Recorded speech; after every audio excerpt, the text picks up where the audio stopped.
Abonnez-vous et cliquez aussi sur la petite cloche de notification pour ne rien rater de nos prochaines vidéos. N'oubliez pas de partager aussi la vidéo et de la liker. Novi deveo etoro lanyo miato miano mia fufu mia dadao mia do gbenami mia do na egbenami kudo bubu mia do gbenami kudo bobo nyinyi tohe mia wele doji lo mia wela menti lo mia we kplo mia do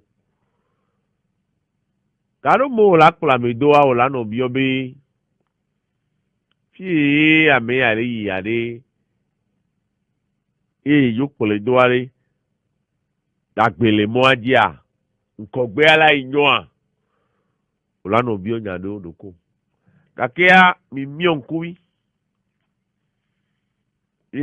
mi le mianti ikpolo mi ado mi le yeye o njibe ma do nene be ya pe ya na mi be nyawe kanda meji lo sia do obe eka dodo de pepe be gome do pe ya ile nyi kankaroji ne ole do hade ne ole kwamede edo ole woki o ruko ole woki o ye kankaroji ngbale miame wa fofoye dadaye butamede kpọdamena de emọmumu le ne asọ ma o se yẹ ngbọn ọbẹna de la base de toute relation c'est la confiance.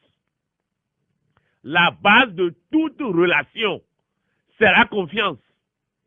Be kadodo de pepe be gomenu pe ehon lo be kadodo yo asanjeje be kadodo yo edon be kadodo yo e politique be kadodo yo kadodo ke nkume me nyi yo le da o le yiye me o yo le da o la po agbezan me o de kankanu dimu le me wa no vie sigeleke agbode na fo yin na gbodo menene a garo mo ede na fo yin na gbodo me patron na pagpagpa wa garo mo ede na fo yin gbodo me re tro baba tuwa no mi o la tu kwitelo ese ne gome ejiare tro son kubi so po apo kadodo keme yo le a bi obi kankanu ji gbale funu ama yo gbale kanu yo no ji a nevi keye kankanu ji a osigbebe ele kan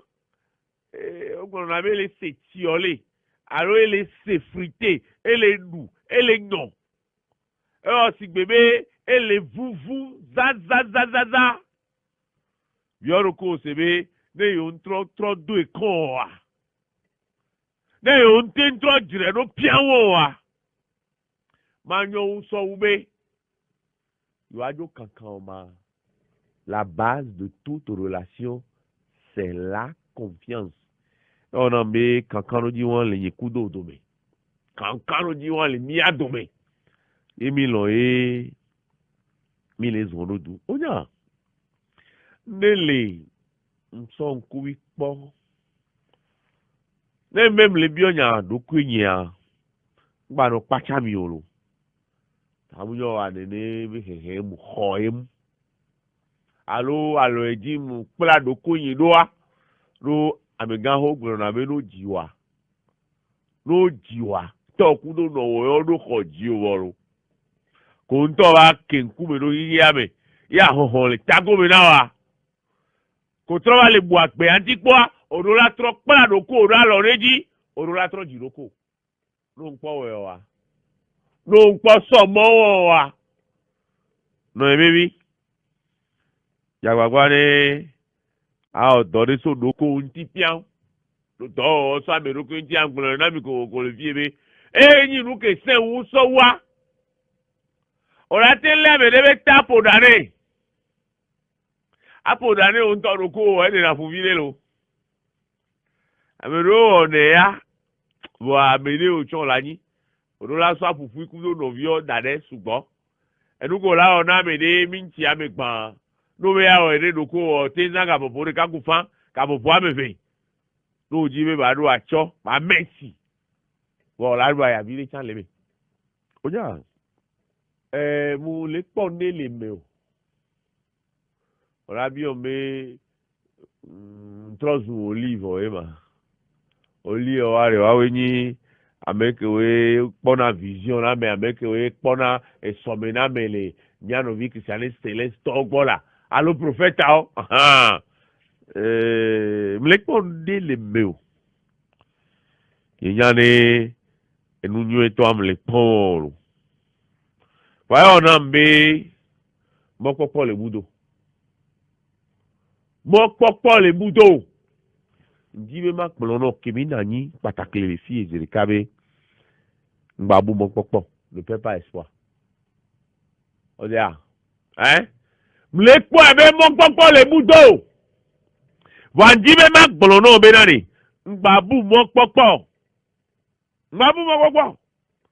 enu ame vere ya le agbeton lo la bu ile be agbezame kaka be la ba so ta so yiyo mo popo ku do ho sekere sia ọdịa ní mọ́pọ́pọ́ búdó wọ̀ ọ́n màràgbé o ní ọ̀sẹ̀já búdó ọ̀sẹ̀já láti wọ̀ ọ́n gbà yà gbẹ̀tọ́ ọ̀rọ̀ ló àgbẹ̀tọ́ ní gbégbé ọ̀sẹ̀ lè sí kòkòkòkò wà nù káwọ̀ yé èmọ́pọ́pọ́ á lè búdó wò ǹsẹ̀ ní gànmẹ̀ lọ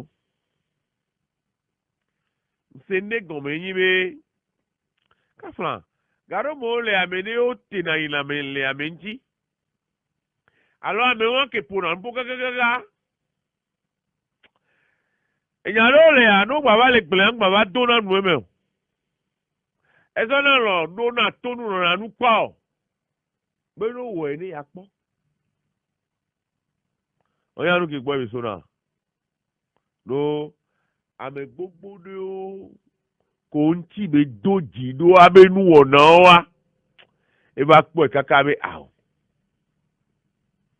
àmì wọn wa ó dàí dẹ́ lè mọ́jí yòówó gbọ̀nà bẹ́ ó dé sòwò rè wá èmi nyà gbọ̀ngbọ̀n ní pípẹ́ ẹ̀kọ́ ẹ̀ bẹ́ ńgbà dé àlè dé on devient distant et silencieux quand les autres nous déçoivent et que les mots ne servent plus à rien. On dit quoi? On dit on devient distant et silencieux quand les actes des autres nous déçoivent et que les mots ne servent plus à rien. Mais aponya kolakplan magbado asi hoho de pepe o no gbale gbole chande so le memu le me wa nuga be nu po la wa no po nuga be ameji o la wa no je pili awore olajo ìnàkọ́nà òmèpó alẹ́nu oru àkúmẹ̀ asálọ̀dọ̀ tónú ó bẹ lè ṣe àbúá la caravan pass pé àfọ̀n alẹ́ gbó tsoro wa náà fọ̀tọ́wé lọ́gbọ́n bá lè yí o èmọ̀tọ́wé o èhùtọ́wé o wọ́n yọ bá lè yí àfọ̀n yẹn alẹ́ gbó àfọ̀n alẹ́ gbogbo wa múná mi. Amewe la lɔgbɔ va yia ɔlɔgbɔ va le yi o na nya be agbe abe dzɔɖo me ne o les circonstances de la vie nous imposent parfois des attitudes incompréhensibles à notre entourage mais il faut prendre des décisions audacieuses et courageuses.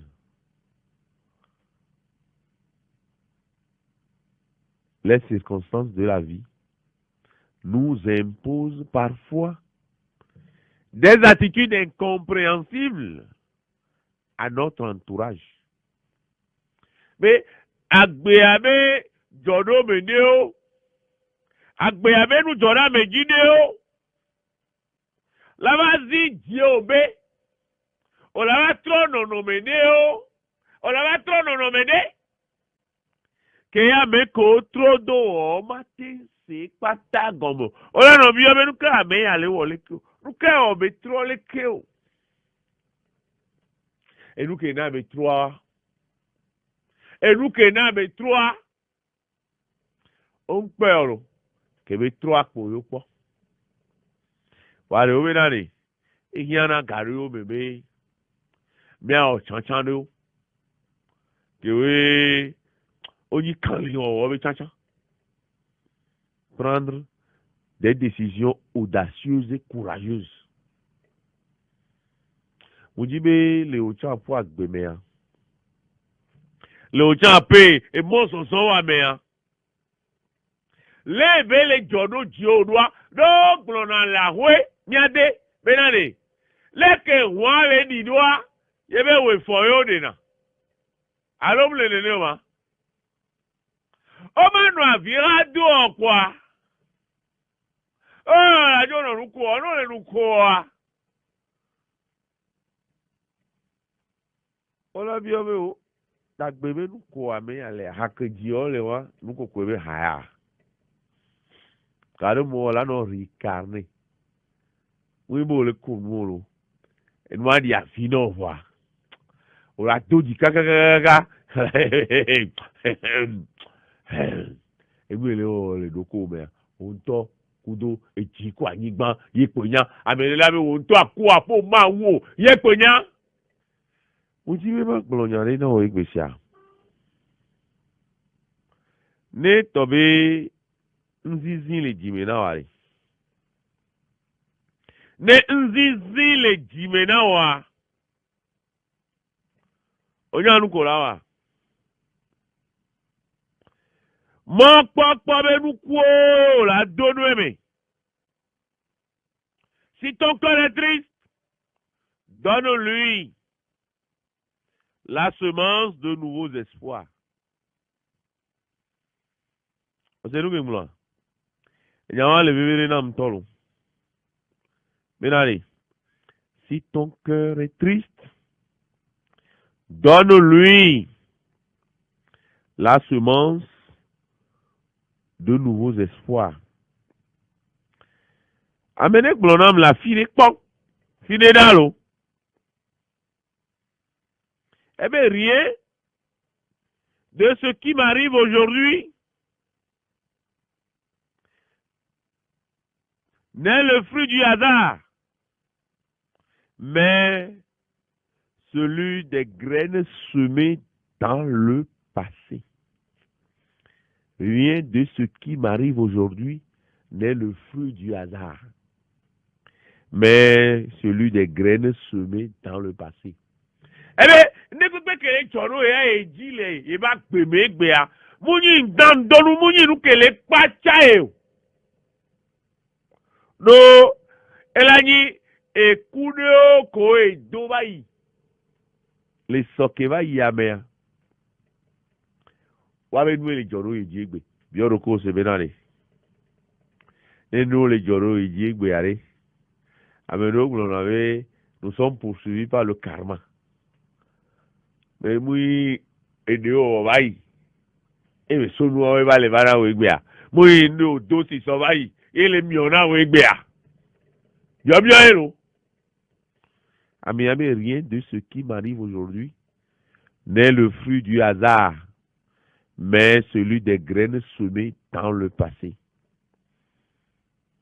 Ami, je veille donc attentivement à la qualité des graines que je vais semer aujourd'hui.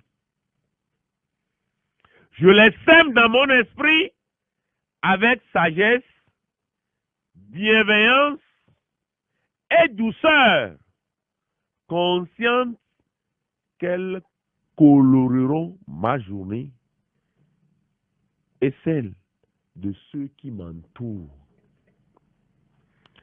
Eh bien, nous sommes les choro et jigbe. ke munyi enu ke kpacha yo mu tando yo a do munyi hoi la do lo tamu yo a ekudo ko ento ye pan so ke ba ya wa we nyinu ko le jodo yo ji egbe a e won ru e la wo enyi be ye do la tepo e do la jagbagba be enu ko e la do egbe are munola nyinuku kporo ya me o erola jibe ba nyinuku nyo ko e la dodo yebe konkome ela du ekudo nunya ela du ekudo belele torere ela du ekudo jigbone bleude kususume olana kola dodo de ben keke akuda meke we trodo ya. Je veille donc attentivement à la qualité des graines que je vais semer aujourd'hui. Quelles sont les graines que toi tu sèmes? Non, les mieux rien. Quelles sont les graines que tu sèmes? Est-ce les bonnes graines? Les graines de qualité? De la semence améliorée? Ou n'importe quelle graine? Les bio nyayelo. Mais nous couquons au le pain et béama. Ame abe do la pendo ibe bonbonbe. Fois ku nunya, ku belele toheri, ku do do edu ejisibe. Elana kola bude iba gbea, ku da meke we trodo ya. Rien de ce qui m'arrive aujourd'hui n'est le fruit du hasard, mais celui des graines semées dans le passé. Ne mi oke kimite ndo ejisibe na ne. Edele joro ji egbe, edele joro ji we egbe. Moni nu dogoro nunu enye. No Albert Einstein ne glomenane. Le hasard n'existe pas. Que c'est le chemin qu'emprunte Dieu pour se manifester aux hommes. Agustino Yatro Yedi glomenane. Le hasard n'est que l'aveu de notre propre ignorance. Hein? Le hasard n'est que l'aveu de notre propre ignorance.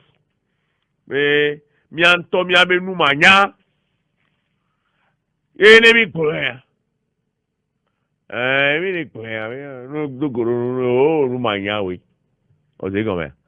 Et oui, les blonons, les filles, et bien, tombé. Apo di lenzizi mea. Di, mon papa nous kuona panweme. Si ton cœur est triste, donne-lui la semence de nouveaux espoirs.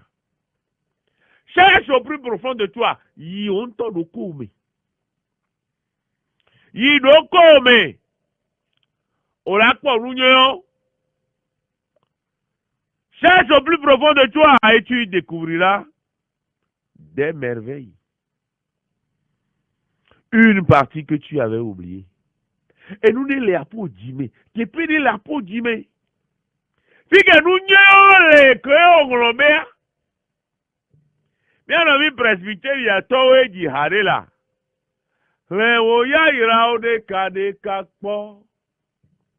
Le nous si ma wu wona wo po. Le oya ira de kakpo lo. Wonu akule ma wu dome nyonu. Mionto minji ha ona me nemuni wabe haji homa alofa ton kwa me veoa kantique 302 o ekpoto na pe susu gbaliti ai njuro me ni note yidoko me kwara benare te peignou ni ole te peignou ne moule à une partie des merveilles que tu as oubliées. Yidoko me ngano glombe ya aya pe ore ebe jile nzizi me ji odoku do nzizi do ole to werenu ole to gabo se sene ome enu ne ole joro ji o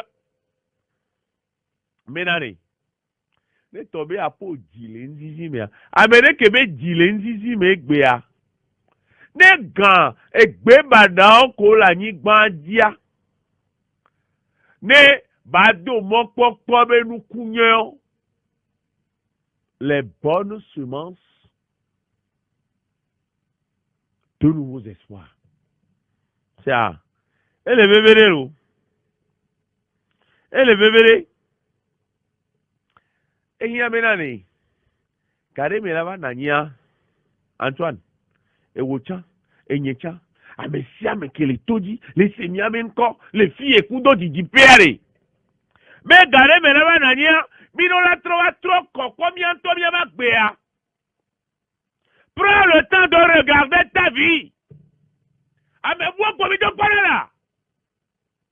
Ah, vous parlez qu'à moi, t'as les gens là. Vous parlez à moi, Jani là. Yo. Et fier, yo. Prends le temps, mon frère. Prends le temps, ma soeur. Prends le temps de regarder ta vie. Dis, Gamede, on doit trop kokwa pour gbewa. Ame tokpokpo son antolo. Ame bu tokpokwa. Oh, ame bu tokpokwa. E son anto. Pour agblon on to toa. Akpo on to toa na agblon. Mais ben quoi toi dépend. On doit pour gbewa no bien. Prends le temps de regarder ta vie. Et il y a menane, et nous y amle nyonamo, et nous y amle jejinamo, musoye eglo. O yina doko me a kakana poa gbewa me poa. Oui, va dans le jardin de ton âme et tu trouveras la plénitude. C'est y a un là. Va dans le jardin de ton âme. Yi, apo klaba boame. O la kwale ke e DJ me blimbo no na funura. Va, oui, va. Dans le jardin de ton âme. Et tu trouveras la plénitude. O la pobi yo. Et nous on le kia. Et nous on le kia. Yo la glomi yo. Kafi yo la yo. Au-delà du bonheur. Au-delà du bonheur. C'est de la félicité. Va dans le jardin. Va dans le jardin de ton âme. Et tu trouveras la plénitude. Miame dio, miame gbogbo dio lea. Mi jina mi mia o leo. Eya mi jina mi miawe. Wa mle jina mi. Allo? Enunyo mbe mawa. Agbe menunyo mbe mawa e ma ugbe. Mbe ma devi vegbe. Ma ugbe. Ah, na vitona. Iko leari. E fafa kudo nyona ni tu le funu ni tobe tu na me. Eno nyi egbego. Kosira du ogbe. Ni church gbo ba mujila nda yasimi wa e jaba nyanwa. Ele le nyawa be no na hade ojio. Eto yin fina de o debi me toro. Wa egbe a. Le be nu trova bana tamena. Tout ce qu'on emmagasine dans le subconscient, un jour, cela révélé dans la conscience. La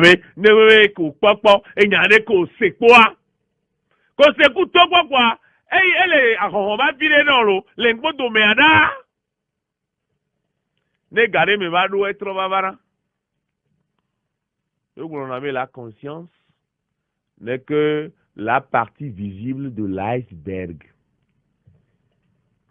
Do etodo le apudo le a e si pébé tóbi de tó náà lé mi. Ọmọ náà bẹ yọ. Non le yọ ló la trop doué lo. Tóbi de wa zẹ́ le si ta mẹ́ ya. Et puis avec Josso Pelé le ti le gomé dẹ́. Allô? Vire kweze mi kpɔ. Ebe nu nyuiwo ebe ya wɔ agbeme nu nyuiwo kpata ebe ya wɔ ama wo gbe. Ebe ya ɖevi be gbe ya ma wo gbe. Ebe ya ɖe srɔ̃ be gbe ya ma wo gbe. Ebe ya ɖe ya eya. Ega be mia be gbogbo ɖiwo le vivia. Mi dzina nu ɖewo be mia. Si tu ne peux pas réaliser tes désirs, si tu ne peux pas réaliser tes désirs,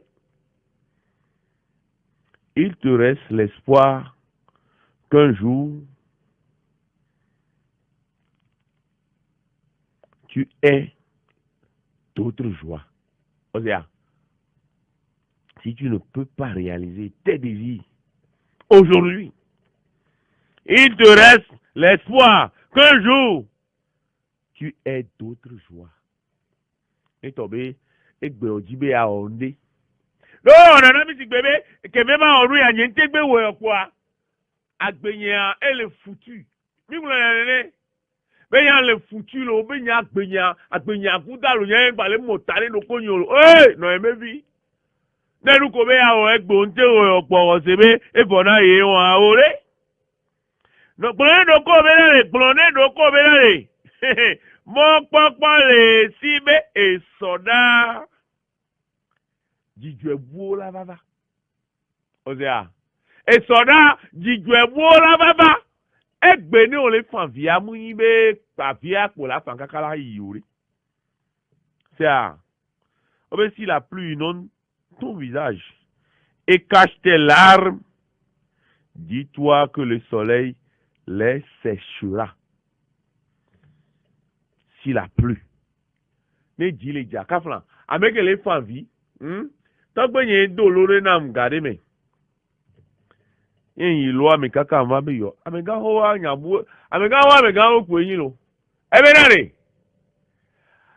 Ameke si pua, amede gbanyana di dogodo.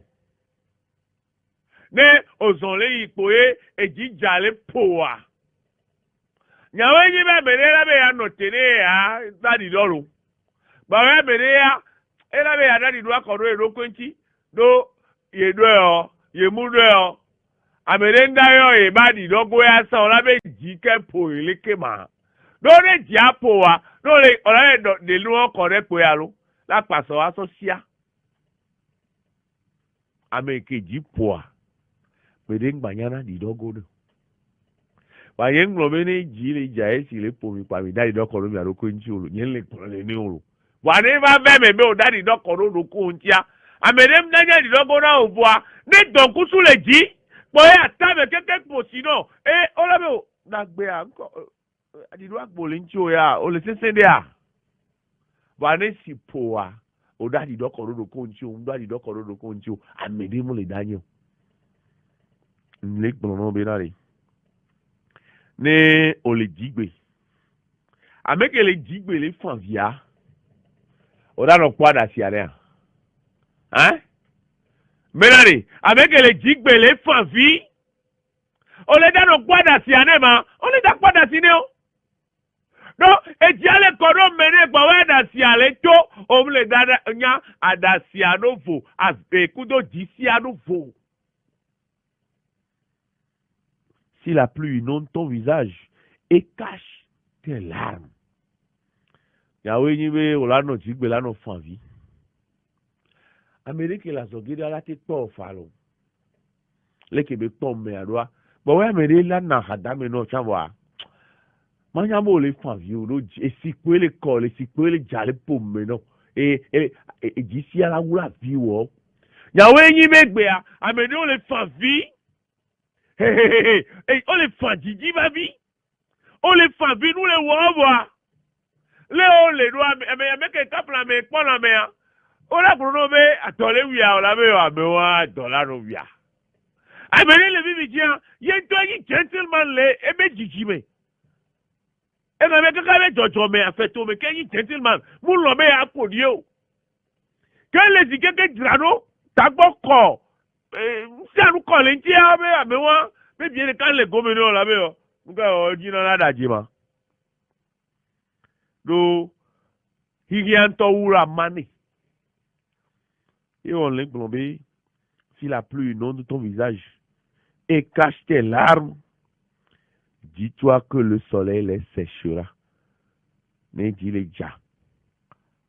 Les oula, à poa vie, à dasiko, les quoi, et jibe si à les oula. Nyabe gberika donc kusula. Et si, à dasi à chalapu, et d'ici à chalapu les melons. Ça. Nyabe me nade nyabe et donc kusule là-bas et adasi achalapu et d'ici achalapu oyan ko là oyan ko là sourire à la vie konu dagbe ma ko là kele me konu dagbe a konu bi le ma ko là njobe akonu no le ko le ko me ja konu no le ko le konu anu ka konu bi le ma ko ngbajo no bi jo konu bi le ma ko raro jona fún jona gbangban jona fún jona gbangban tegbe vina via meve o ona jirelo tegbe a America kwe jina godona novia amole pomilo watwala domenao amole do tomilo watwale wasi ngbajo nomijio novie suri à la vie konu vile makpo doare obe negbe anegbepe mu le yiyo anegbepe mu le nyowa. Si aujourd'hui rien ne va, il reste demain. On est là. Negbe ya negbe le nyowa e so ban ya lo. Enya kele so si onya. Au bout, tu verras inscrit en lettres de feu le mot espoir. Le mia ba gbe me anegbe te no joa. Miro langolo ne ya dare miro langolo be la no bisigbe sorene be mo popo le ni mi o chanlo miro langolo so dare be mo popo le ni mi o chapa no emebi e wo ke mo popo de budo la filia be a o ko e chen la ba de so amoji vi keken he mu ji oro pa kopo eti ya sisi mi ade ma ba dua ya nu ke ba ya o lago amoji vivo ochi koro but we amomu ji owo egbe ade vi o bobodo de vi o trodo popo ngba budo le ne pepe me yawe son va den tami na mala école du dimanche enya do dina alomi anto dede Antoine meyo godo pe agba pe na ento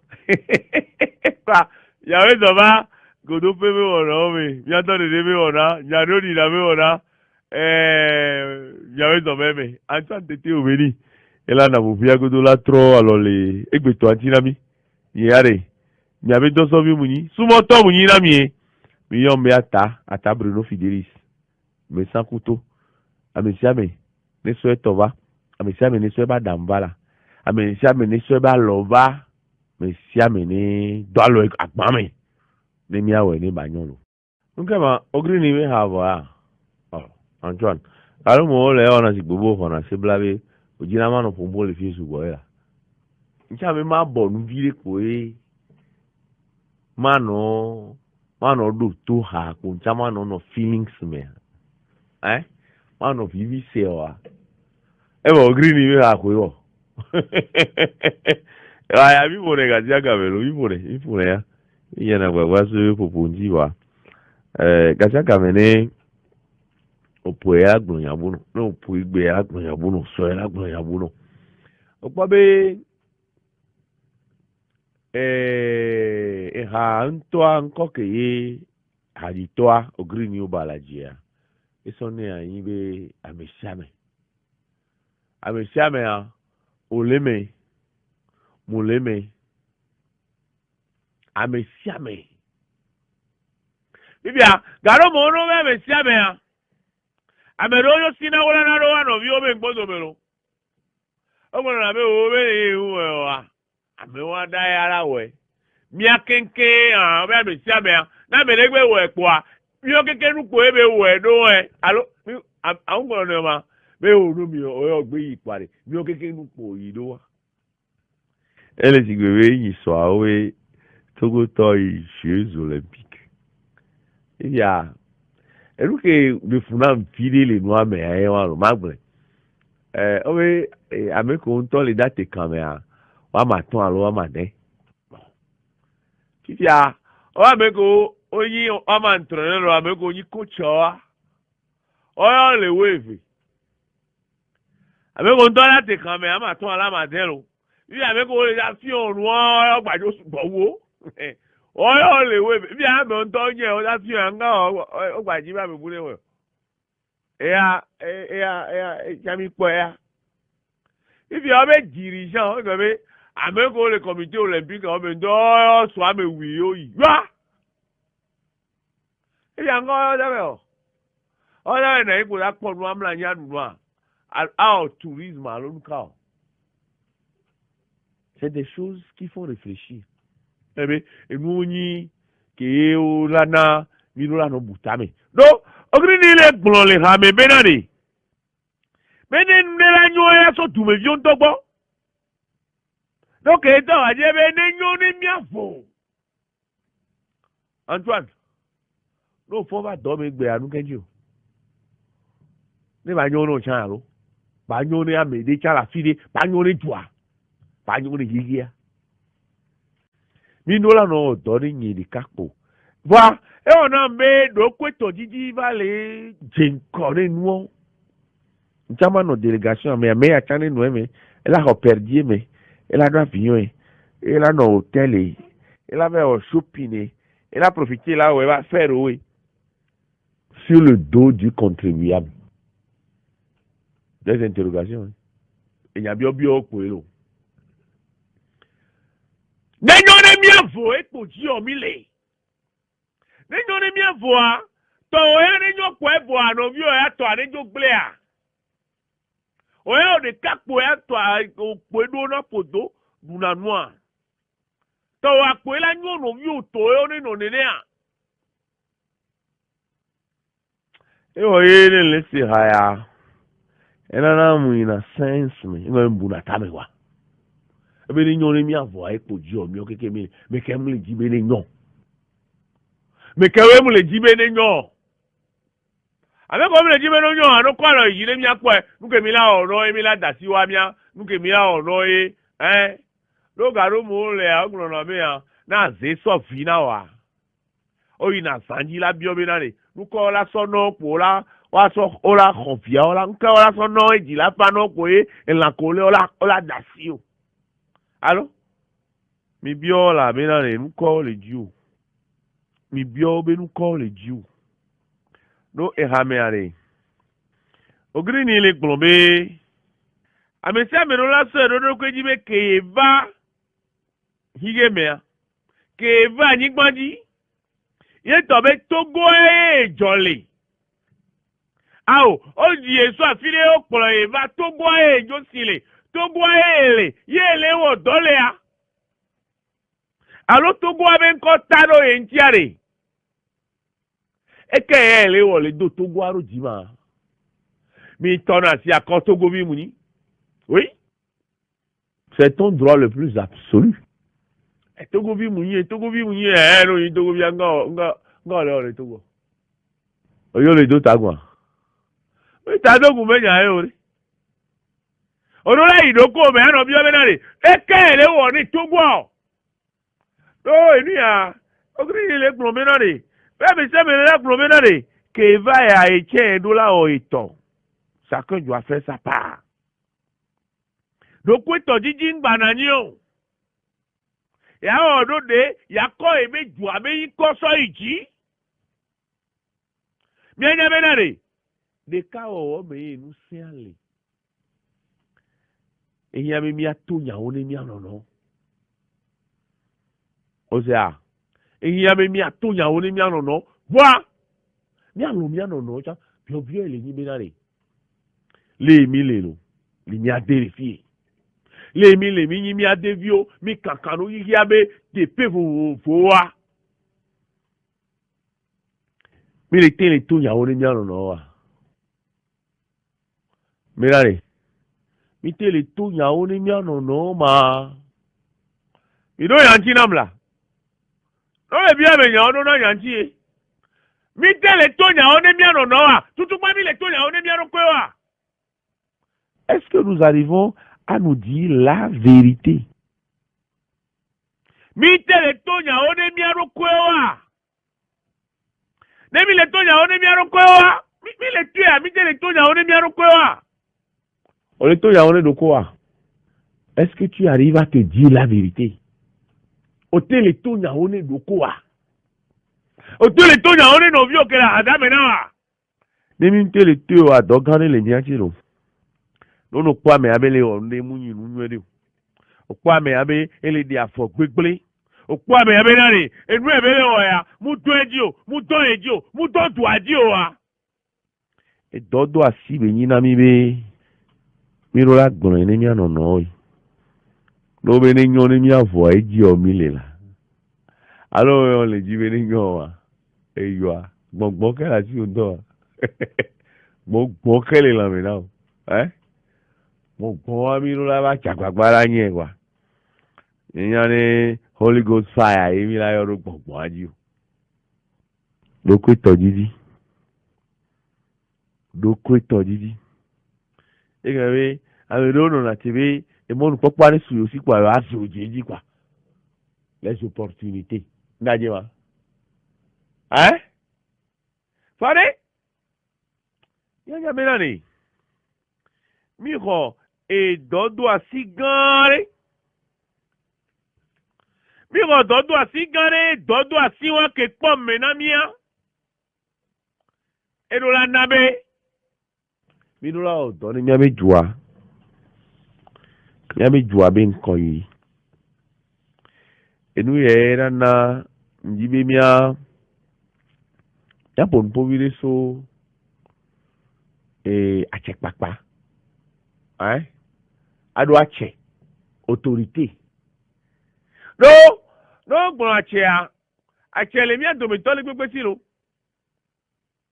làhó mẹ́à odò atsẹ̀ tàmíyàn wa odò atsẹ̀ lódò kóòdì òràkùnrin lódò kóòdì bẹ́ gbẹ̀ yẹn lè dá tó làhó mẹ́à odò atsẹ̀ lódò kóòdì nìyẹn ndé la tẹ́ bá dé òtó ya fà lò fún ntọ́ la ọ̀ tsantsan bẹ́ gbé ya yẹn jí bẹ́ má ọ̀dọ́ egbe anji ma di do me egbe anji me ma mla nyi egbe anji me ma nanyi ma bu agbenyi anti po ne ye me ma favi ma gbe are ma wa konta bi de so agbenyi anti deni akeye ka flan ahoe nu ga onya ewe nyi to la hoya me nsu oni nyonu la siwa evio la siwa on tọ́ le kápò ilé ya o lè ìdọ́rẹ́ mẹ́ ya o lè gbọ́ kẹ́nu o lè dọ́ àmẹ́ o. Ọdún lánàá ní abíọ́bí náà rè àtsẹ̀pàpà wọn kèlè síá lókè sọ lè wọ̀. ọ̀pọ̀ bẹ́ẹ̀ mi abẹ́ bísíkọ́pù gan-an Nikodema náà ní Bariga bẹ́ẹ̀ yìí sàn pé mi dùn gbé alọ̀ bẹ́ẹ̀ wẹ̀tírì anẹ́rẹ́gbọ́n mi kèké wìfọ́ tán àgbẹ̀ ya. Kẹ̀mẹ́ ó de mọ́ yóò trọ̀ fún mi abẹ́ kùtùrà pé fùfùfù wa. Lèébé máa ń yá kébé gbọ̀n mẹ́ à. E gbọ̀n nu de o kòwé pèrèkádé gbọdọ̀ mẹ́ kí n trọ́ sọ àpè tó sọ lè sè. Fífi tó kí lè pò nyàm yìí mi máa sọ̀wọ́ dọ́lé ìyá àyàn ń tì lò. E gbọ̀n mi náà rè.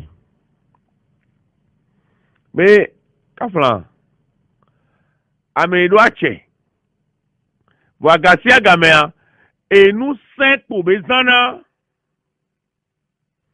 banya bebe ache papa amon gbale dasi loji l'autorité qui fait étalage de la force est une autorité contestée. Mais celui dont l'autorité est respectée est plutôt patient et miséricordieux. Et il est à l'image de Dieu. Mais, Kaflan, mais, il est tombé au soir tchénan, la fille. Et Garcia Gaméanou, c'est pour yo sok pour l'onameo, à pas c'est pour sok pour l'onameo. Ayame boubou le nonchi ou alo. Apo etotete à la tchèque papa, boubou le nonchi ou. Voilà. Ameke ebe a tchèque papa, boubou le nanani. Enya mere ke kona dikbonen ble ou. Et beson an zizi kukuben kubi so on an dikwe nene ba mea obe ele wonu si be ele wonu be ya di ma we alo ya so ma ou e bi so po pari gari yeji le glomena le be yonya le podenti weme mais nous le savons par expérience que lorsque l'autorité n'est plus respectée, que l'on fait usage de la force. Mais yo quoi d'autre décimé? N'egameke e wokelwa che. Ye bubung baba le nonti wo. Ye amekewe le apototete gome. On baba le buo. O son akpasese, akpasese, akpasese. Akpasese la wea. Biobioy. Biobioy, akpasese la wea. Y'avait vu ça pour aller au biobio de Benani.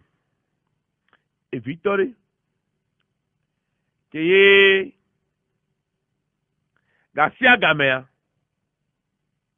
Bon, ouais, mais là, pour y aller, via la C. Et bas, à peigner et peau.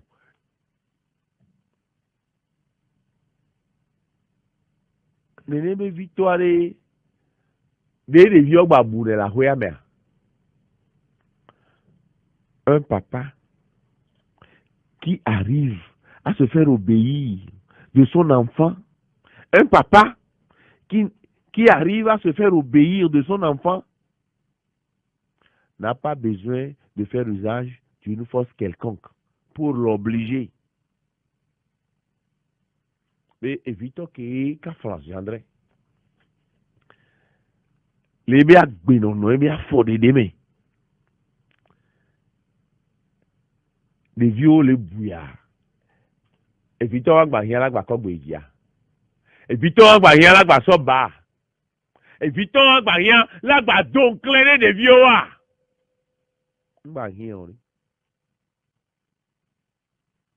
Et on est globé.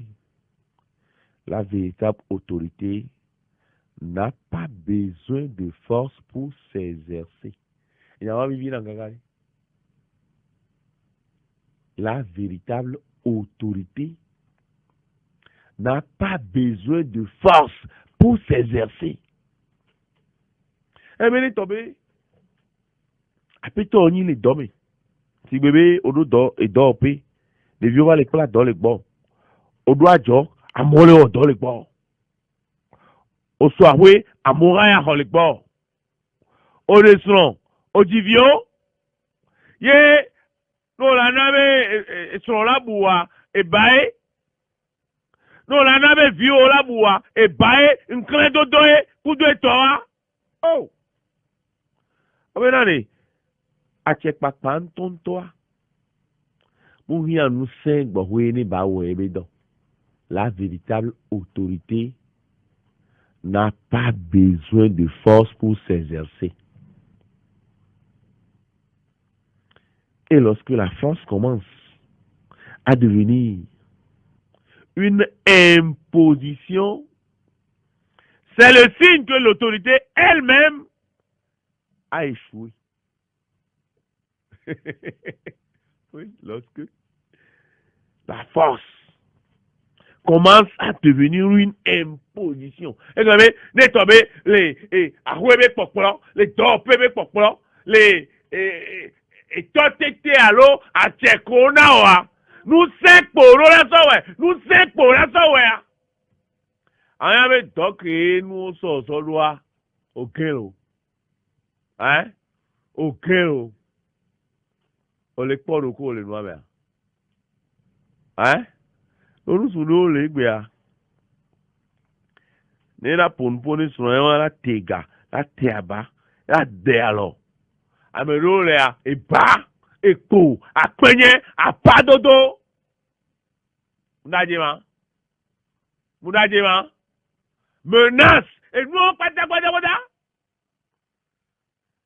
Amene to mene nebe nous va le mea.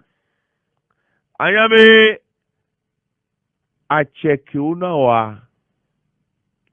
Et donc au sona wa. O gain les doigts be wo melo. Ça. L'autorité fait partie du rôle du manager. Mais avec une connotoire. Il doit avoir une relation de bienveillance. L'autorité doit avoir une relation de bienveillance. Et bien les autres, les bons, les fios, c'est bien. Ah oh! Non, pas bien, on vient qu'on a dans la mot, les fios, mais les. Bien, l'eau à mer. Hey! Non, il a mis, mais il y a garo, moi. On l'a pas, mais d'où, mais comme on a nos femmes, violent, nos huit, et ce coup là, ce coup que you, et mieux les tabonner, et ce coup là, et quand il veut dire les filles, aïe, va peine noir, home et mounion, on font bon, ben, et Diolado. Ameno be Diolado, quoi, voilà, n'a pas tant de bon. Ameno, on a dit que bébé a fou, vino. On va se clochardiser. Et que, on va dire, n'est pas payé. A quoi de mais, et que, et ho, le asso, ouaé. Le asso, ouaé. Agbeto popola re munyi nu ke fa. Wa no la kpla agbeto a, okpolo na agbeto kudo lonlon. Okpolo na agbeto kudo bubu. Obenane, l'homme doit être la mesure de toutes choses. Mais agbeto, et nous là non, et tout mené ne pepe. Didier kolaso Didier ne pepe a nya agbeto. Et nous ya kele da wa ne nyoa. No les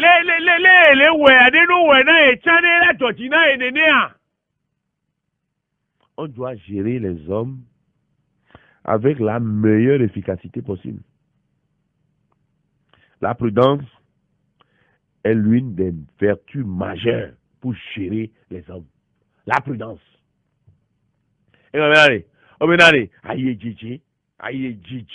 Eni enunya torere que la noisi au kenyi plotoa aye torere la nation yo la te pour la péto ça veut dire que dignité l'aimé la seule richesse du pauvre c'est sa dignité c'est rien la seule richesse du pauvre c'est sa dignité que sinon nous les kakele ou amenosieni yebe nyenyi. No me ya watu afwe nyinyi kare me la de bullshit no me yo ngao amerika gbe ndo kosi nu pore elon be edwaya intia ameko so probe enu sensonare ameko so probe nu sensona atie papa e totete me nu senena no plamo kudo Digore. No plame kudo enunya ore no plamo kudo lonloni. Onula plamo benare. Esoa. Wa wene bi anyone yo keke. Oba meke yin plotoa. Elle est bébé non. Obe avec une clotoa. Et là n'y a médé qui est n'y a nous quoi de mais. L'autorité doit être honnête. Je bien il y avait clotoa à nous quoi les nuna. Hein? No, et nous a et au green il est ha mais avec elle. Et bien mais c'est avec nous la globale qui va et tient et nous la o et to. Et qu'il y to a yo le wo. Ekenyi tọwa ya olewo tọwa lebe jirua lebe hiadua ya olewo tọwa dua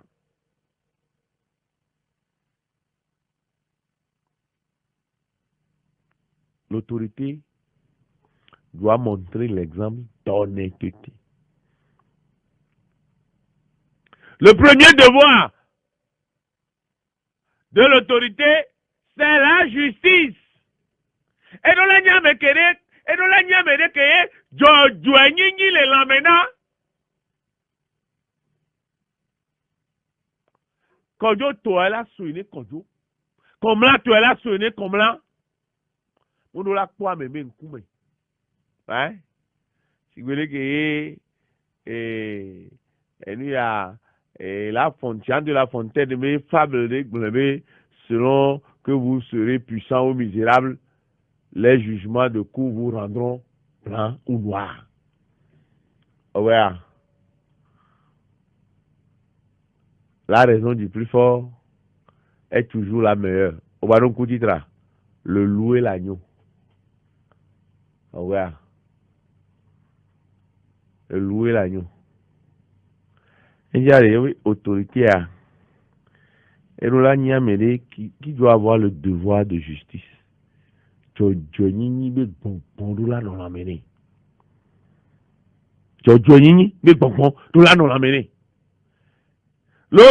doit créer un climat fertile à la discussion. Un climat fertile à la discussion. Et quand même, tu as mis un coloto, et ame kowe le gomene be le klowa kado do nyere mu le wa me o la ti nanyi la ponu pour la se wa no no gome o un climat fertile misenya la fertilité gomene no be noa le fertile gome et noa et la miola seku mu be bien ponu pour parler o pas une discussion stérile et gome nous pour que ma rende pepe ba un climat fertile à la discussion. Plotom il est où? Plotom il est où ma? Le go c'est à go melo. Hein? Donc une autorité pour. Comment s'exerce l'autorité dans le domaine social, économique, politique, spirituel? Comment s'exerce l'autorité? Et bien, pour le token comme mignon, sommes-nous des exemples? Mini powe kamola klodoa. Alors là, on est né pour enya. Et on est nani. Mais l'autorité doit avoir l'attitude exemplaire du dirigeant. Il est le conducteur et doit avoir de bons comportements que doit suivre ses subordonnés. Et bien, nous, on tourne peloton. Ils ont les diaphonués. On les n'a pas de nous nuetons. Antoine, on les n'a pas de nous nuetons. Avec on les comme là, on y a. Non, les dialogues, on dialogue. Non, les dadjies, non, dadjies. Non, les viviers, non, viviers. Ouais. On tourne, on l'a dit, pas de nous, tu dois être un exemple.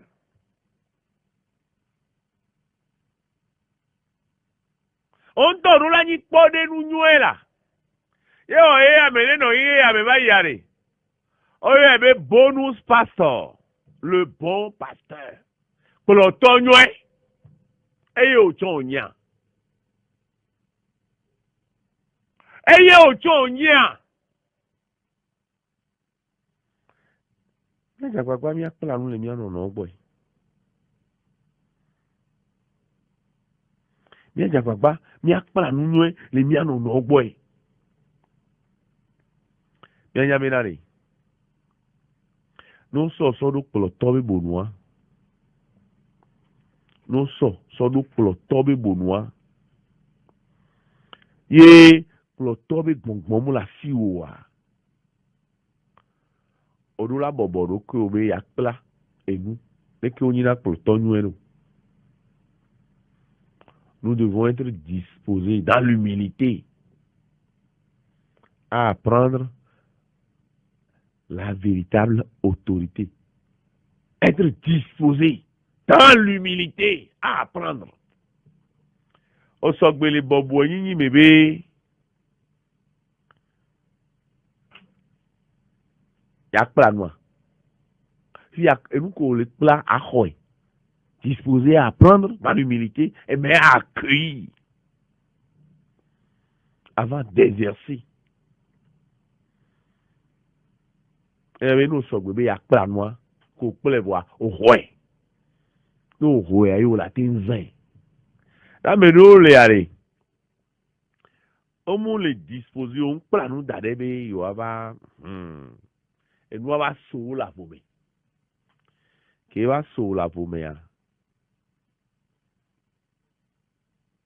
Aboboroko we. Allô? Aboboroko, les qui ont la web et l'agnon.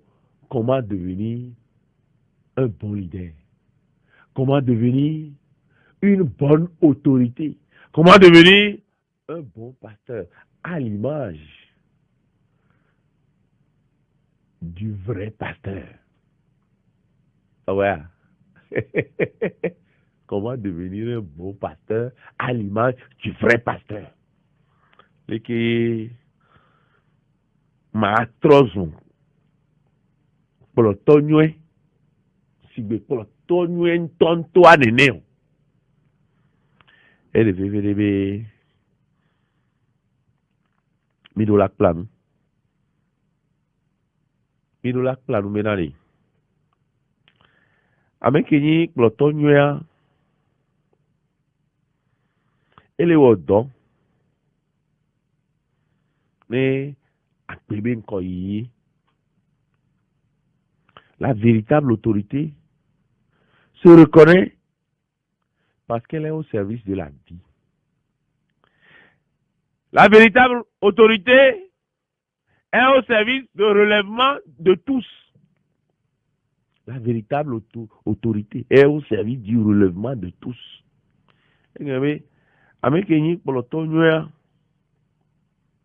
là, il y a des gens ne agbetɔ va gbe ya obe mi hiã be miaɖu ne glo aze tɔn gbe ɖeka miabe kplɔtɔwo le wɔ dɔ ɖe miate nu ze tɔn gbe ɖeka matin midi soir bon oui miava gblɔ goûter 11h kudo 16h alo 17h tɔ mi te le nunua est-ce que nous mangeons la qualité ou nous mangeons la qualité? Que mangeons-nous? Que buvons-nous? Comment vivons-nous? La véritable autorité doit être au service de la vie. Nya nous étons gweka. Mi le doare. Mi a ikondi wa le binami wa po mi agbo sigbele ke ebe jia. O ba ikondi wa so da. No ikondi egbe ala fili wa abati ke me onda so da don to. Karo mo to ya abati a chamule. Ndegbe pe ya we le play. Donc, ils t'ont dans les portes télé. Et les portes WhatsApp, mais coup de tombe, les portes pour ton yam au bord. Elle a dit, mais, quelqu'un, elle va pied, mais quand même, qu'on a volé dans ton cas, mais pas non. Donc, et j'aime les notes, bien traité. Et j'aime traité à mon union. Ouais, ils sont,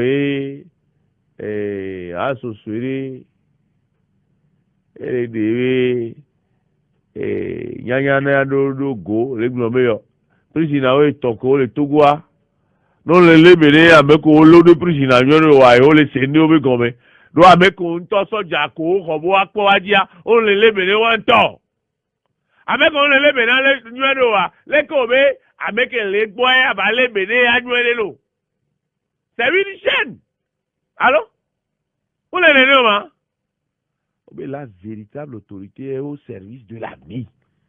La véritable autorité est au service du relèvement de tous. De poto le wotobe mi ameko jania lo ne lati jola jani fa. Oh, tout le monde peut faire des erreurs. Ah mais ça me lati jako. Allô? Tout le monde peut faire des erreurs. Mais ça me lati jako, mais ça me lati ofo dada. Voilà. Les novios ofo dada, on l'a cité, on l'a dirédoué. On l'a namené. Et maintenant, André, l'autorité travaille pour le bonheur de ses subordonnés. L'autorité travaille pour le bonheur de ses subordonnés. Avec les communés pour le toile. Et on a donné wa be nyonai. Et on a donné wa be dagbe. Et on a to benani wa gezele wa no kuome. Et fio du fio et comme fio et do pe o be nkonoto ahwenu gao mili wo do na meke wele gomena mia beno janya mia lo sitia alo mi o mi bo wele po gomena beno zo jan mi o bo wele wo mi o bo wele gbe agbedo non que faisons-nous hein que faisons-nous que faites-vous nous qu'aimez les wo nous qu'aimez les wo que fais-tu et il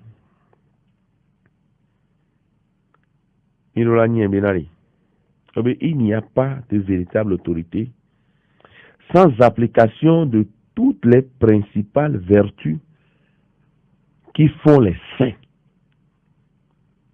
Il n'y a pas de véritable autorité sans application de toutes les principales vertus qui font les saints. Et pour le tonto, pour le toit, do moule.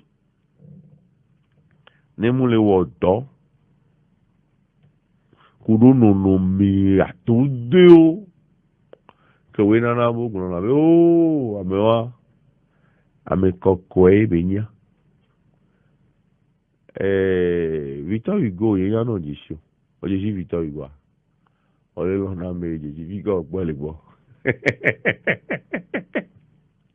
O jisi Victor Hugo re. Yen jisi Victor Hugo re. Mo se Victor Hugo be yin ko. O se a, hein?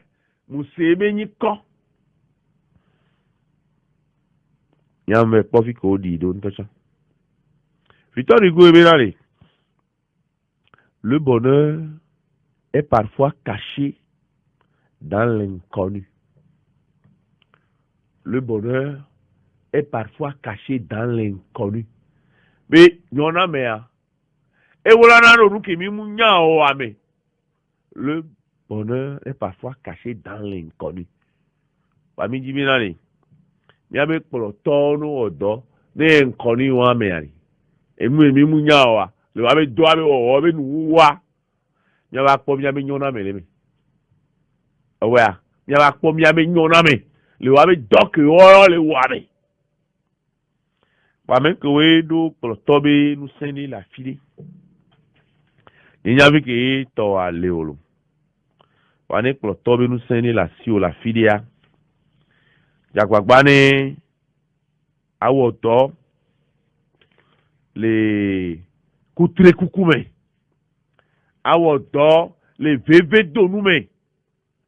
Awo to le nunya toredeme avec la bonne intelligence. Benale. Avec o jania. On va citer. Benale, avec les doigts, pas et doyoyo. Mais avec les poids, nous les bois. wa kpɔ nu wa ɖu. Bena ɖe Amérique ŋdɔ mlɔ pe o ale sans abri. Wa kpɔ mlɔ pe. Amérique ye awu mu le ŋuti o wa. Ne ba kpɔ awu be ne ba do. Alo? Amérique mu kpɔ dɔ le wɔ wa. Ba kpɔ dɔ ne ba wɔ. Amérique ye bie de ka ne fún bie de kam nɔ ne si wa de. Ba gblɔ be oh ah sigbele ke edu ɖewo mea allocation chômage le allocation de vieillesse le hein bena le ne ŋkpɔ dɔ le wɔ tsa gavi ɖe le ya kakeake la dzi ne wòna sɔ ɖu bena le ne onyame gãwo wa o la te yi kɔndzi fa o la kpɔ o la lebe nɔ o la ŋlɔ atike nɔ na tɔ wu aɖo la te yi afi la nɔ nuɖu ɖo nya be ame mu la si o. Non, pas vigo la blanc, a fili o la horo. A fio le on a subu populaire et alors. Alors, le oh, si o la fio be, fa be gamme à hiver, mais on nous l'a dit à métaux le remède, mais tout continue ton yon. Alors, le wa. Et il y avait, broto, mais qu'aussi à cherry léa. Le go pas ta melo. Si vous voulez que Victor Hugo blanc, mais le bonheur est parfois caché. Dans l'inconnu, inconnu, hein, que nous aimons nous, mia de inconnu, à finir quoi, hein, et mia pas mia bonheur, mia pas mia nyona mais, les inconnus, hein, oh, et nous voulons les inconnus, là, t'as mis les autres, doigt, bon, colero, mais les doués, on me les porte, tu me n'as eu quoi,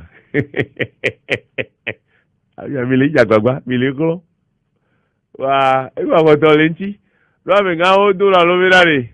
Alors ma DPA diati alors ma DPA diati wa mi agba don se mi agba hon so u nene ya do karo mo nto wa u pe ma podua ro na be won pauvreté ma podua na ndi o bana alo nadia hororio oh Okobe garu moare ola po giya kakaka iya le do vonvon lo mu le do vonvon no ya wa ele do vonvon ne mi amedio mi le bio mi adoko sebe le ki akpobe no hoho aye ya amere la glona be iya le tro ma glona be ya o iye le pepe tro le tro no vi ke we sena le gberegbe a funu apo ewe apoto le zen fi ke ewe adona hole a funu apo ewe apoto le do holem fi e togo le a funu apo e togo lem e ona be mia agbeto we le tro e so are mle ne la file e obe mia me gbogbo de o mi wona bio mi bio na sebe hike kemi le dagbele ne devio eso to mi kuno na be o yin be ruko pro ha do mia le benolo mia o eke enyonto ware enyare kale mi ro na bio mia ruko se be yin be egbe are pla kemi le na devio wo mia be vio ware pla kemi le na wo hehe kemile na o oh no mebi ke nu keke kusegele aye waro wa bi le po funu o ijo bi ona be ya pe do la jagbagba lo ni gare dare ne de violo do la jagbagba lo ma onu dare ne de violo do la jagbagba lo do la wekelo no bien o we mu we les vieux sont là ho et nous les vivre mi dola on les vieux ni be mia no pakpala kejia ne mi na les vieux pakpala kejia nkano ji be yenyi kesino nu gan to anto ke mi dola so now ne mi tu awe da ne de vieux wa jing baba le jo o la sa we alo mais les vieux benari tout le monde s'interroge sur comment laisser une meilleure planète à nos enfants. on devrait plutôt penser à laisser de meilleurs enfants pour notre planète. De meilleurs enfants. En faisant quoi? Par l'éducation. Par Kimilana de Vioa. Ilana Menane. Et Swolani, et via Dodo, et Vignon. Et via Dodo, mais blé d'arène qui y a. Ola Jirari qui a do so. Amo to awe ya Dodo d'arène wa bevio. Egbe ya no kwa hoa. No musao o tomber en ruine, en décadence. Et to me blé na hoa. No. Devi ko mi blé a hoa d'arène na hoa nyu ya d'arène na mu devi do tao. Wale devi do tao mi blé d'arène. Devi do tao e gbon wa to be glikpo tro tui. Amero na ni gba wo mo no ro. Ke devi o ba yin nu egbe a, o tro gbe tro tui be yo. Fie o no sie, yo ma gbele de yo. Yo a tro alo lenti, yo anane banyo, yo be kume ne ko ame yo. Akasan rea, ezei bo me to le nyao nyao.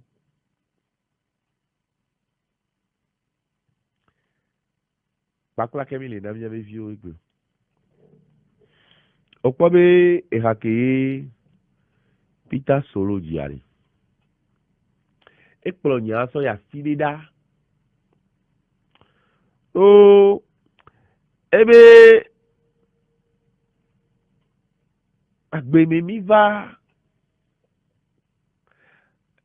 Mekike mi le nale. Be ma ugane ba hona mi. Obe gbowe o la yo ma ube ne ma wodi le mi na yari. On to jagbagba. Allo? On to ron, on to ode. No le wo ebe gulare. Yo bi e wa do ya lo a, ye alo do atensona. No bo wa do ya lo a. Ye be tenya ona. Wa no to mtele wodi pepele me o. Ojo mlai.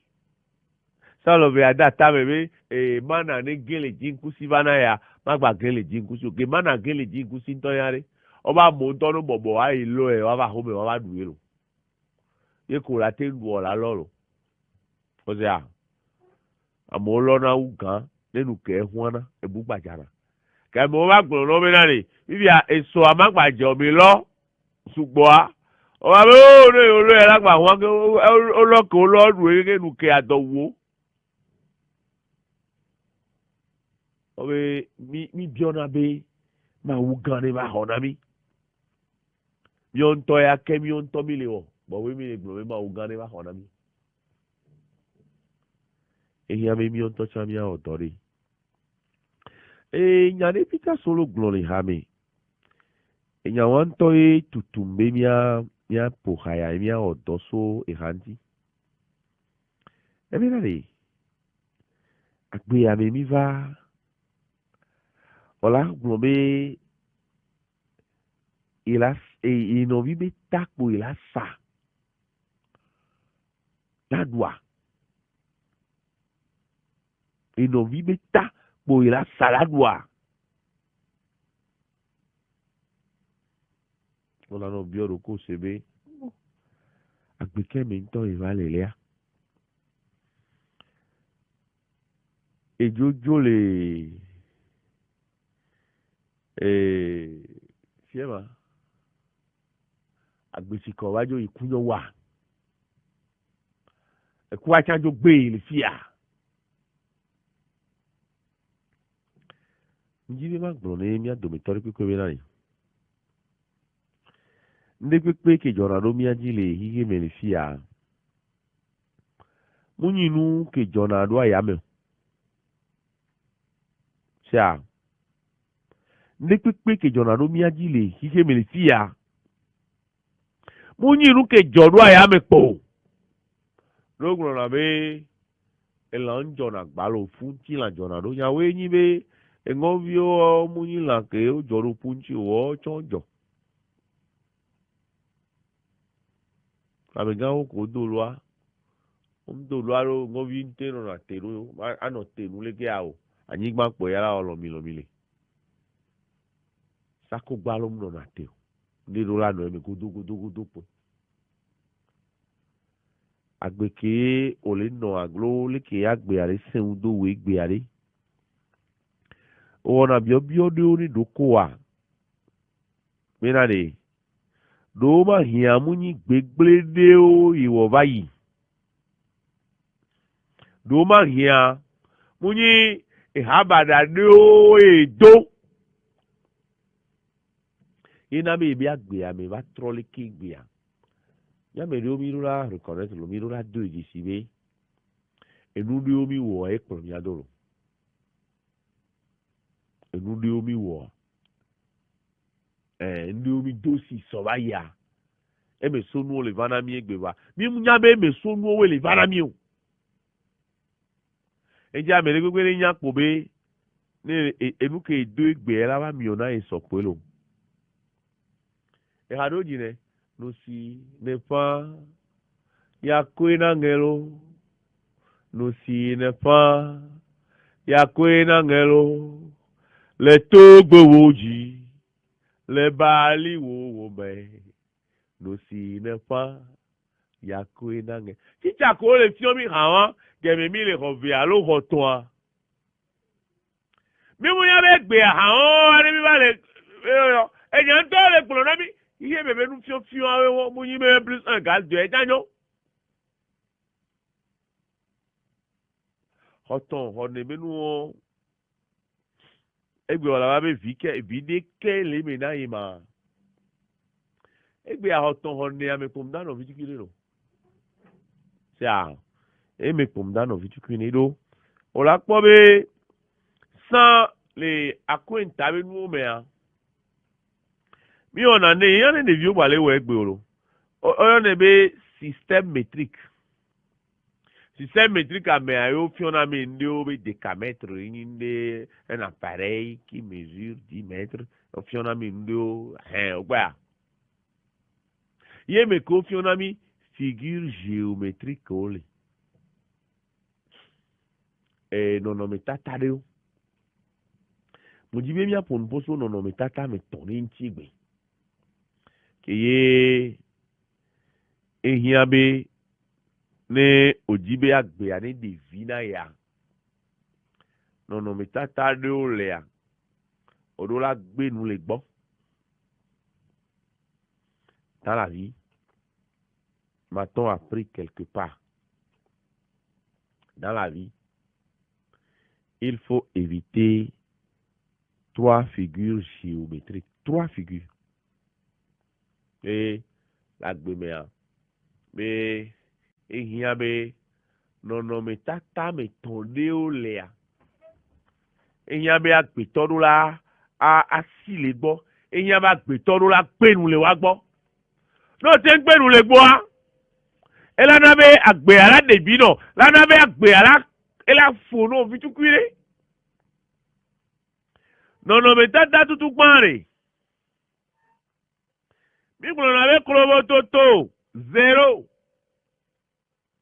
le cercle nɔnɔmetata gã ɖe ŋutɔ ebe nyi no ɖo be wòla kpɔ alɔgavi ke alɔletɔwo dona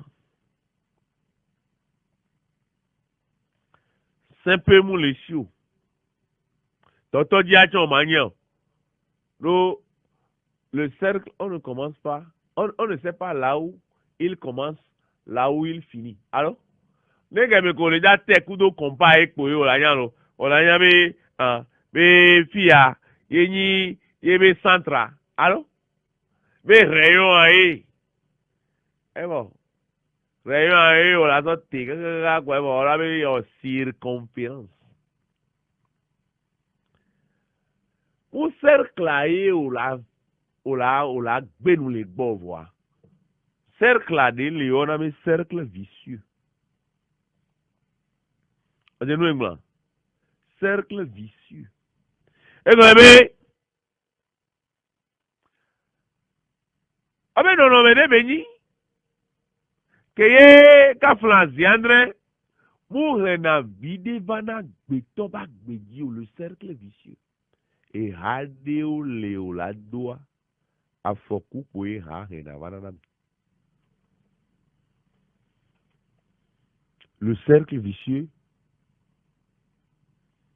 c'est l'effet négatif qui se nourrit, s'amplifie. C'est le danger permanent, réel. C'est l'aggravation progressive. L'aggravation progressive des problèmes qui s'accumulent et qui deviennent de plus en plus difficiles à résoudre et à échapper. Et nous nous la sorte à sorte de mer. Et nous nous mi sorte à sorte de mer. Pour les pochons, et pour le miado,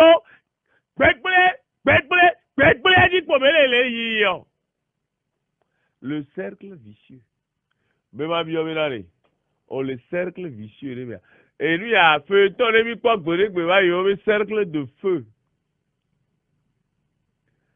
Oui, dit le cercle vicieux à hein? Cercle à Kemolo.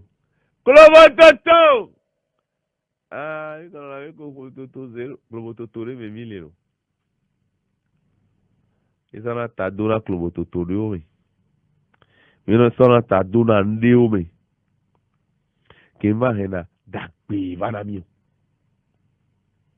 Obedia, et nous que donna médéo dans un cercle vicieux, mais et ni wameno, qui c'est ni la pauvreté. On l'a pas qu'à flancher, André. Et nous sommes bien, non, mais tatalelo. Et au Kenya, wameno, oui. On doit sukulu, on dit sukulu. On va à do, on dit do. On va dire wameno, oui, on vireji. Et nous, minola, amio, et fouva. On dit les poids locaux, on dit les poids. Hein? Au point, tu vas à quoi? Au point, tu vas à quoi? N'importe mais au point.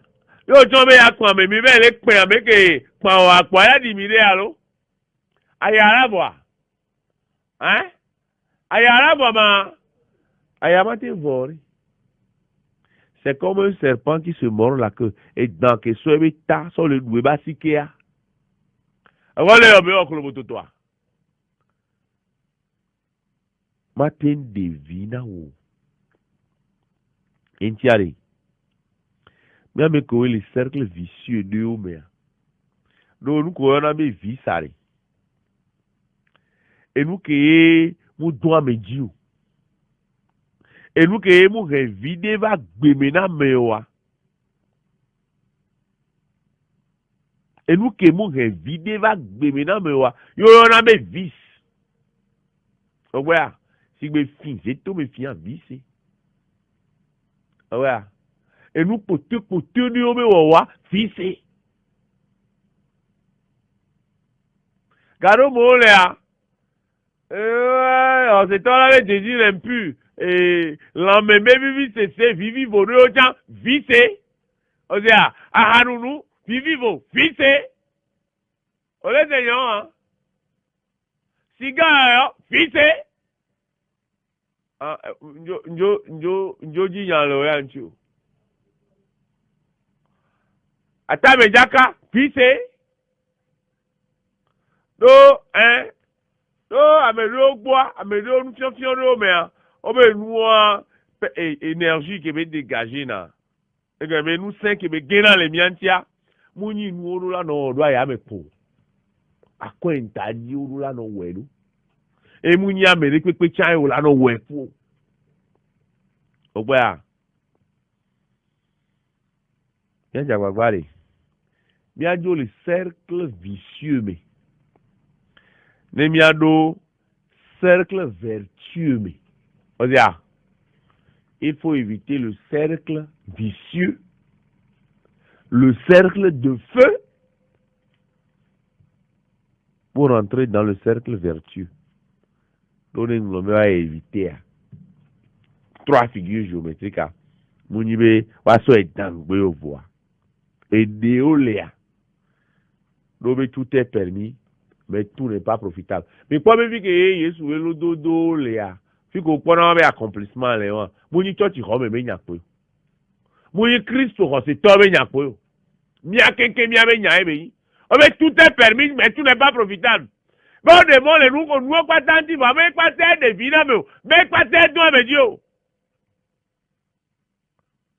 Le cercle n'est pas une mauvaise figure, mais c'est le cercle vicieux qu'il faut éviter.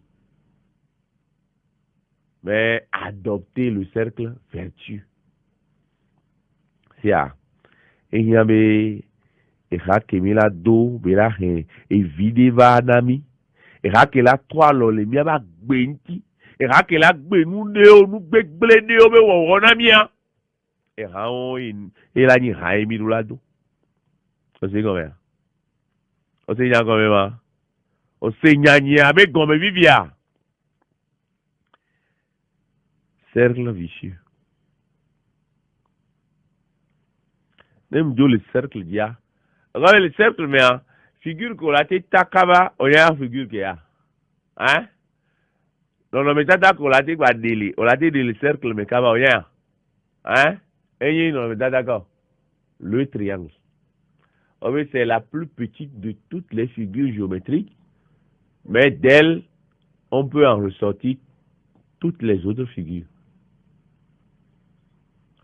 Le triangle est la plus petite de toutes les figures géométriques. Il y a une géométrie dans l'espace que tu as en mathématiques ou dans viol. Et on veut m'y appeler le school, m'y paye, m'y ouais, m'y a bien dit ça là. Puis tu qui dit ça mais là-bas, il veut y avoir bah triangle. On les ramène le triangle isocèle, triangle équilatéral. Oh ya, school ramène bien. Kémi les gros les filles. Et les triangle amoureux. Et puis bon les doigts vivre. Triangle amoureux a. Amega owe dona lobe we ametomado ha. Be nyano na visi. Ele sigwere ke nyonu vire kala no nu so ame vebe dodo me. Laba me ya. Ele lo me nyagbo ya vo agamle ya si olu.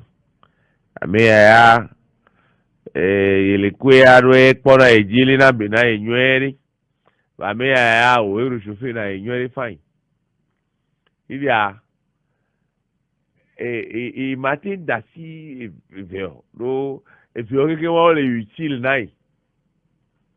Garo mo le a ewo ton la nyabe nenebe agbenonu ameeli. O la nyabe nenebe agbenonu ameeli. Amedo gbon abe o yo ba te nu eme ori. Triangle amoureux are. Et nous me verrez non enti.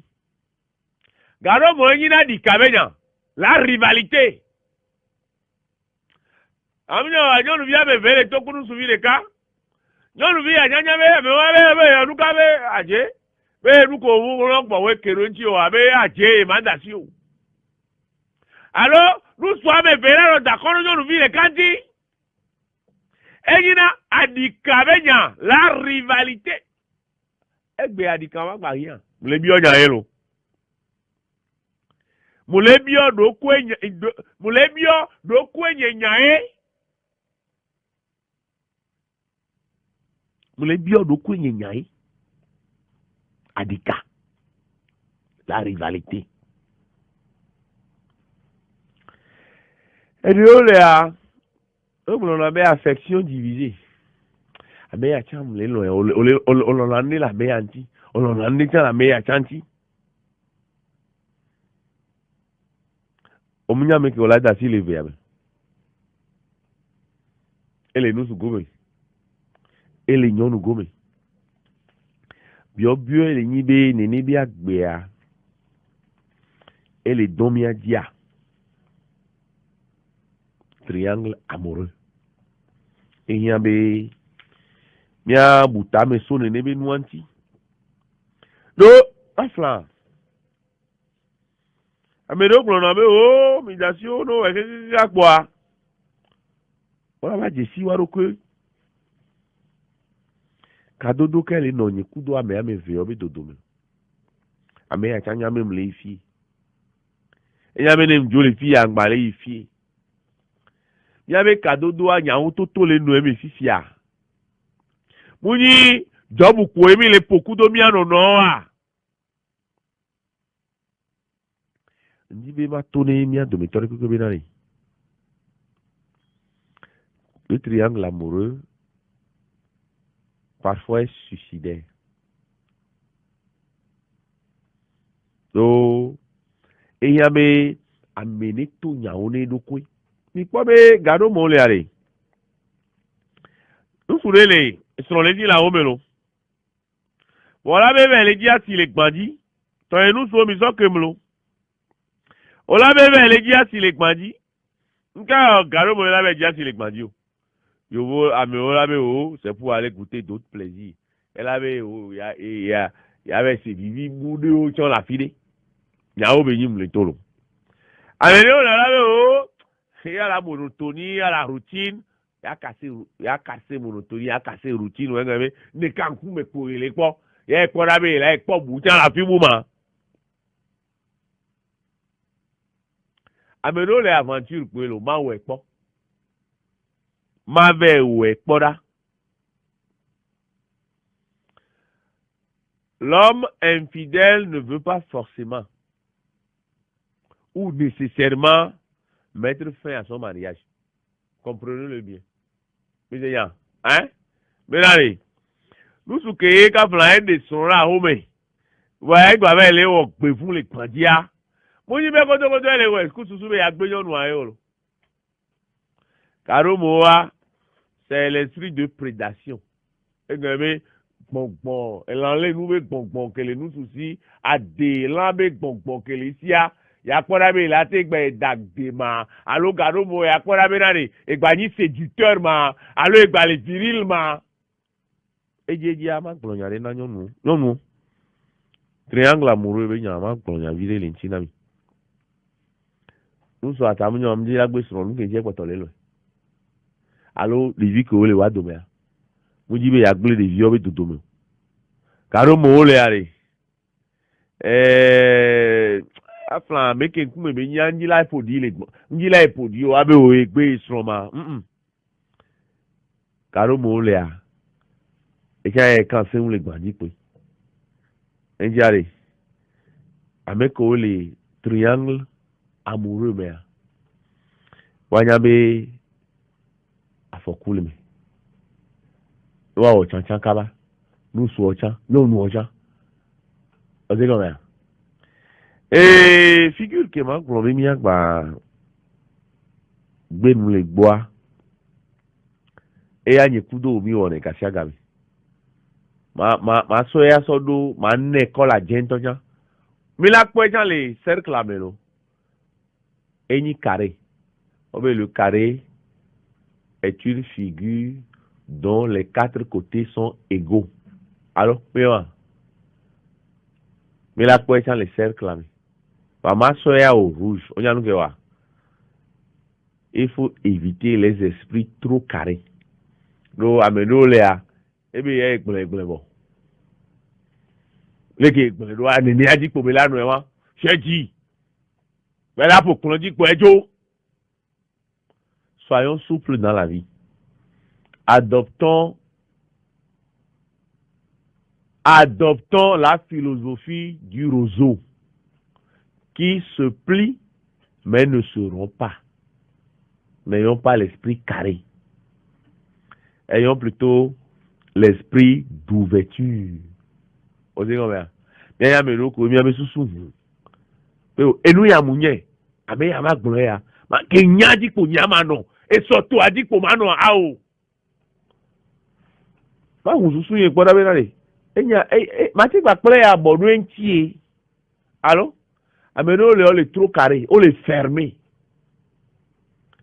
Figure géométrique qu'on met à éviter, mettons donc cercle vicieux, triangle amoureux, esprit carré. Quand on dit éviter, nous, on les met à gagner.